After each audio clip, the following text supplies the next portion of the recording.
साथीहरू स्वागत छ तपाईं सम्पूर्णलाई इन्जिनियर नेपालको अर्को नयाँ भिडियोमा।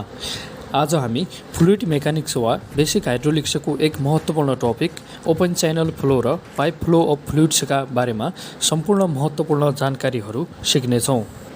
आजको टपिक विभिन्न इक्जामहरूको लागि धेरै नै महत्त्वपूर्ण रहेको छ। ओपन च्यानल फ्लो र पाइप फ्लो भनेको के हो, कस्तो अवस्थामा बगिरहेको फ्लुइड्सलाई ओपन च्यानल फ्लो भन्ने र कस्तो अवस्थामा बगिरहेको फ्लुइड्सलाई पाइप फ्लो भन्ने अनि यिनीहरूको क्यारेक्टरिस्टिक्सहरू आदिबारे चर्चा हुने आजको भिडियो अब भने सुरु गरौँ। सबभन्दा पहिले पाइप फ्लो भनेको चाहिँ के हो अब हामी हेरौँ। A pipe is a closed conduit which is used for carrying fluids under pressure. यो भनेको चाहिँ एउटा बन्द बाटो भएको अथवा एउटा क्लोज्ड कन्ड्युट भएको पाइप जसमा फ्लुइड्सलाई क्यारिङ गरिन्छ वा फ्लो गरिन्छ अन्डर प्रेसरमा, एटमोस्फेरिक प्रेसरमा नभएर प्रेसरमा फ्लो गरिन्छ। एउटा क्लोज्ड कन्ड्युट पाइपभित्र पानीलाई भने वा फ्लुइडलाई भने त्यसलाई चाहिँ हामी पाइप फ्लो भन्दछौँ। दोस्रो पोइन्टमा लेखिएको छ pipes are commonly circular in section. धेरैजसो पाइपहरू कमनली सर्कुलर हुन्छन्, यो हामीलाई थाहा भएकै कुरा हो। त्यसपछि अर्को पोइन्ट रहेको छ the flow in a pipe is term as pipe flow only when the fluids completely fills the cross section and there is no free surface of a liquid within the pipe.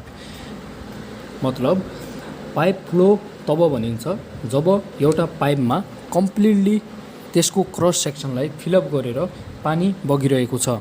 यदि पाइपभित्र माथितिर अलि पनि gap बाँकी रहेको छ, पाइपभित्र completely पानी flow भइरहेको छैन भने त्यसलाई चाहिँ हामी पाइप फ्लो भन्दैनौँ। पाइप फ्लो हुनको लागि चाहिँ पुरै पाइपको क्रस सेक्सनमा पानी वा कुनै पनि फ्लुइड बगिरहेको हुनुपर्दछ, त्यहाँ अलिकति पनि फ्री सर्फेस हुनु भएन। इनकेस माथितिर सर्फेस फ्री छ भने त्यसलाई हामी पाइप फ्लो भन्न सक्दैनौँ। अर्को चाहिँ रहेको छ open channel flow. Flow in open channel is defined as the flow of liquid with a free surface. Flow channel flow हामी कस्तोलाई भन्छौँ जब लिक्विड फ्लो च्यानलमा माथितिर फ्री सर्फेस भएर बगिरहेको छ। A free surface is a surface having constant pressure such as atmospheric pressure. Free surface भनेको एउटा यस्तो सर्फेस हो जसमा एक्नासकै प्रेसर हुन्छ जस्तै atmospheric pressure. Flow of water is under the gravity force so that flow takes place due to slope of the bed of the canal only. Open channel फ्लोमा water or लिक्विडको flow चाहिँ ग्रेभिटीको कारणले हुन्छ, जसकारण स्लोपमा चाहिँ यसको फ्लो भेलोसिटी भर पर्दछ। अनि लास्ट पोइन्टमा भनेको छ हाइड्रोलिक ग्रेडियन्ट लाइन फ्री सर्फेससँग कोइन्साइड हुन्छ। ओपन च्यानल फ्लोमा एचजिएल हाइड्रोलिक ग्रेडियन्ट लाइन पानीको और लिक्विडको फ्री सर्फेससँग कोइन्साइड हुन्छ। अब चाहिँ हामी क्यारेक्टरिस्टिक अफ पाइप फ्लोको बारेमा कुरा गरौँ। पाइप फ्लोको क्यारेक्टरिस्टिकहरू के कस्तो छ भनेर हामी हेरौँ पोइन्ट वाइज। सबभन्दा पहिले the flow is under pressure. Open channel फ्लोमा पानीको वा कुनै अरू लिक्विडको फ्लो ग्रेभिटेसनल फोर्सको कारणले हुन्छ भने पाइप फ्लोमा चाहिँ पानीको फ्लो प्रेसरको कारणले हुने गर्दछ। त्यसपछि अर्को पोइन्ट चाहिँ the fluid completely fills the cross section and there is no free surface of the liquid within the pipe. जसरी ओपन च्यानल फ्लोमा चाहिँ माथितिर फ्री सर्फेस हुन्छ भने यसमा चाहिँ पाइप फ्लोमा चाहिँ फ्री सर्फेस हुनु भएन अनि पानी चाहिँ अन्डर प्रेसरमा फ्लो हुनु पर्यो। त्यसपछि अर्को पोइन्टमा भनिएको छ there is always certain energy loss in the direction of fluid flow. यसमा चाहिँ पाइप फ्लोमा चाहिँ अलवेज मतलब सधैँ सर्टेन इनर्जी लस हुने गर्दछ। कहाँ त जहाँतिर पानीको फ्लो भइरहेको हुन्छ। अर्को point, the maximum velocity occurs at the centre of the pipe.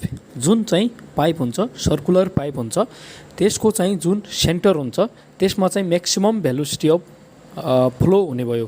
फ्लोको maximum velocity चाहिँ सेन्टरमा हुने भयो। जस्तै एउटा सर्कुलर पाइपमा पानी बगिरहेको छ भने सबैभन्दा बढी भेलोसिटी चाहिँ सेन्टरमा हुने भयो र सबभन्दा कम चाहिँ त्यसको सर्कमफेरेन्समा हुने भयो भेलोसिटी। त्यसपछि अर्को point, HGL does not coincide with the water surface of the flow. हामीले अघि भने जस्तै ओपन च्यानल फ्लोमा चाहिँ फ्री सर्फेससँग एचजिएल कोइन्साइड हुन्छ भने पाइप फ्लोमा चाहिँ कोइन्साइड हुँदैन। त्यसपछि अर्को पोइन्ट रहेको छ, the solution is empirical and simple than open channel flow. Open channel फ्लोको भन्दा पाइप फ्लोमा चाहिँ सोल्युसनहरू गर्न एकदमै सजिलो र इम्पेरिकल फर्मुलाहरूबाट हुने गर्दछ।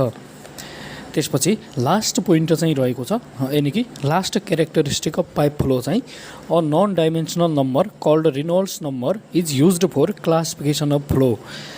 फ्लो चाहिँ लेमिनार फ्लो हो कि टर्बुलेन्स फ्लो हो भनेर चाहिँ थाहा पाउनको लागि रिनोल्ड्स नम्बरको प्रयोग गरिन्छ। अब चाहिँ लास्ट टपिक हेरौँ, characteristic of open channel flow. Characteristic of open channel फ्लोमा चाहिँ सबभन्दा पहिलो रहेको छ liquid flow with a free surface. Liquid चाहिँ फ्री सर्फेस भएर बग्दछ। अघि हामीले डिस्कस गरिसक्यौँ, धेरै भन्नु पर्दैन यसमा चाहिँ। त्यसपछि दोस्रो point, the flow is under atmospheric pressure. Pipe फ्लोमा चाहिँ फ्लो अन्डर प्रेसर हुन्छ भने ओपन च्यानल फ्लोमा चाहिँ अन्डर एटमोस्फेरिक प्रेसर हुन्छ अथवा एटमोस्फेरिक प्रेसरमा बग्दछ ओपन च्यानल फ्लोमा चाहिँ। त्यसपछि gravitational force is subjected to flow of liquid. Open channel फ्लोमा चाहिँ पानी ग्रेभिटेसनल फोर्सको कारणले बग्ने गर्दछ। अर्को point, the maximum velocity occurs at the little distance below the water surface.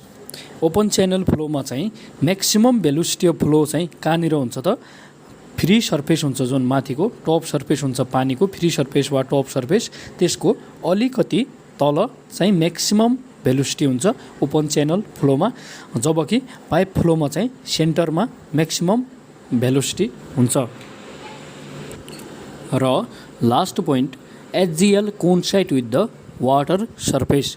Pipe फ्लोमा चाहिँ एचजिएल वाटर सर्फेससँग कोइन्साइड हुँदैन भने ओपन च्यानल फ्लोमा चाहिँ एचजिएल कोइन्साइड हुन्छ वाटर सर्फेससँग। साथीहरू, तपाईँलाई भिडियो कस्तो लाग्यो? प्रतिक्रिया र सुझाव अवश्य दिनुहोला। अर्को नयाँ भिडियोमा फेरि भेटौँला नयाँ शीर्षकका साथ। Engineer Nepal YouTube channel subscribe गरेर भिडियोहरू सेयर गरी साथ दिनुहोला।